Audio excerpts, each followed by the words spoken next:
What's going on, guys? In this video I want to go over reception at Fort Jackson, South Carolina, and my experience. And right off the bat, I want to let you know that everybody's experiences vary. Basic training can go very differently a lot of ways for a lot of people. But yeah, so this is my experience. I'm basically just going to walk you through what happened to me at reception and give you a baseline of what you can expect to go through. So let's get started. So from MEPS, you're gonna get on a bus and you're gonna drive, and it's probably gonna be late at night when you get there. I got there around 2300 probably. You're gonna get there, you're gonna get off your bus, and I arrived in a van. I wasn't even in a bus, but you're gonna get there, you're gonna line up under the Welcome to the United States Army sign, and you're gonna arrive. And what was going on in my head, I was like, oh man, I'm here, I can't wait, I'm so excited, this is awesome. Also, you know, what did I get myself into? Can I actually do this? You know, just second guessing yourself, but I was excited, you know. And we stand there, and like, as you keep standing there, your excitement slowly fades. It's like, come on, let's go. And then we probably stood there for an hour, and then finally we get our the first glimpse of a drill sergeant. She comes out, and it was kind of anticlimactic. We didn't really get grilled. She dropped us and made us do like 5 push-ups because we couldn't get in straight lines. But she wasn't really yelling. I mean, she was definitely intense, and it was definitely intimidating, but she just had command in her voice, and she was like, you're gonna file through my building, blah blah blah blah blah. So we file in and we go into our initial in brief, and it's basically just getting all our paperwork from MEPS, getting it filled out, getting it where it needs to be. We watched like a little motivational video, and they gave you a Jimmy D, had a food and some it's like a pre-wrapped meal, had like some frosted mini wheats and granola bar. It was junk food basically, but it was good.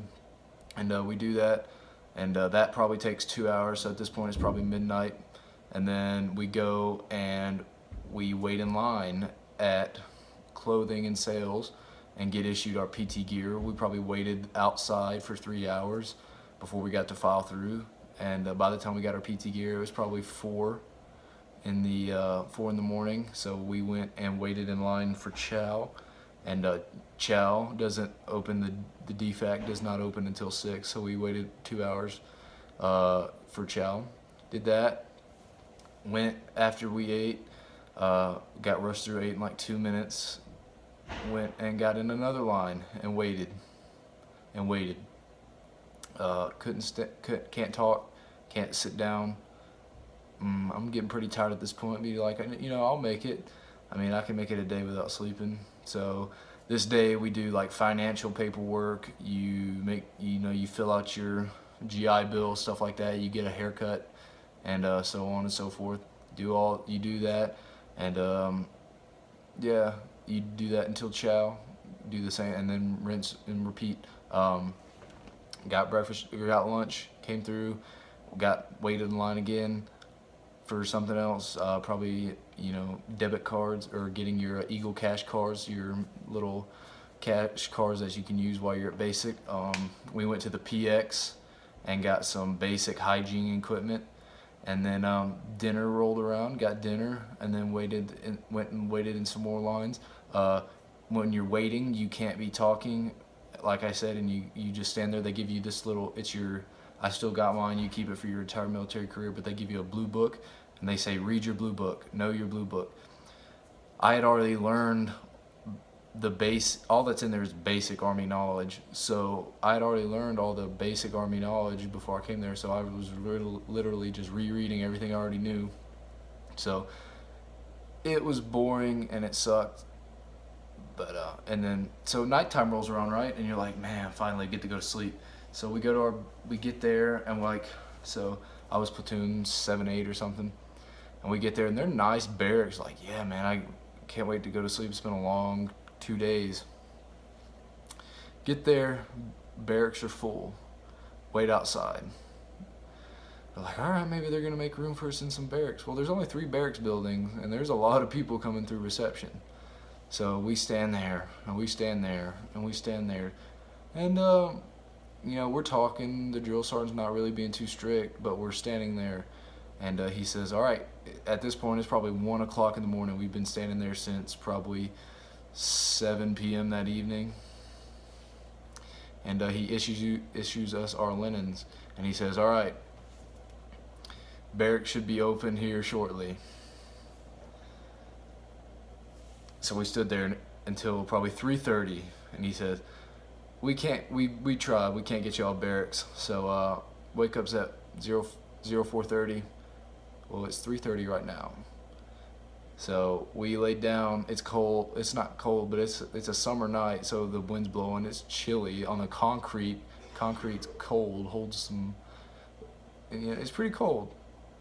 I'm in shorts and a t-shirt, and I'm laying there on my duffel bag as my pillow and got a blanket over me, and maybe got a wink of sleep, maybe, and then wake up and rinse, wash, repeat. Got in line, got our uniforms this day, so on and so forth. Did more paperwork. They'll find more paperwork for you to do than you ever thought possible. That's all you do. We went and got our hearing done. You stand in line. You get the worst part, honestly, isn't the standing in line. You get talked down to all day. Can't do anything right. It's very stressful. It's a good introduction into Army life, I guess. It's a good way to get you started. It sucks. I would never do it again. It's definitely the worst part of basic training, but you can make it through it. You just got to keep telling yourself, I'm gonna make it. I'm gonna make it. The stress compounds on top of being homesick, on top of second guessing yourself, on top of being frustrated, on top of being hungry, tired, cold, your feet hurt from standing. It compounds and it's tough. Reception definitely is tough, and you might be like, like I was, the worst part of basic training is gonna be standing in line. I'm gonna have a pretty easy time. It's a lot harder than you think. One day when we were in line at the PX, it started raining. It was during hurricane season. A hurricane was literally hitting off the coast, and it was cold and it was rainy, and I was the last group, so everybody else was under an awning, and our platoon was just standing in the rain for 2 hours waiting for tennis shoes. And then we get up to the PX and they closed, so we had to come back the next day. It sucks. And and then the last night before basic training, just to sum it up, no sleep. So that's how the story ends for me. We packed our duffel bags all night and repacked them and unpacked them and repacked them and unpacked them. So that is reception in a nutshell. Like I said, I know other people there got to sleep and they're like didn't do half the stuff we did. I don't know, but I guess I just got the short end of the straw on that one. But that's basically reception in a nutshell. Stand. You're tired. You're hungry. You're cold. You're whatever. You're hot. You don't get enough time to eat, so you're constantly hungry. Don't sleep. At least I didn't. You're tired. You're homesick. I should have taken advantage of my phone. They don't take your phone in reception, but I was just so scared and naive that I didn't even bother to take it out until the last night. And then I finally texted my parents and my mom and let them know, like, I'm not going to talk to you for a while. I might get my phone taken at any time. So that's basic training, reception at Fort Jackson. If you have any questions, comments, concerns, let me know. If you need me to go into more detail about something, I will definitely do it. All right, until the next time, I'll talk to you later.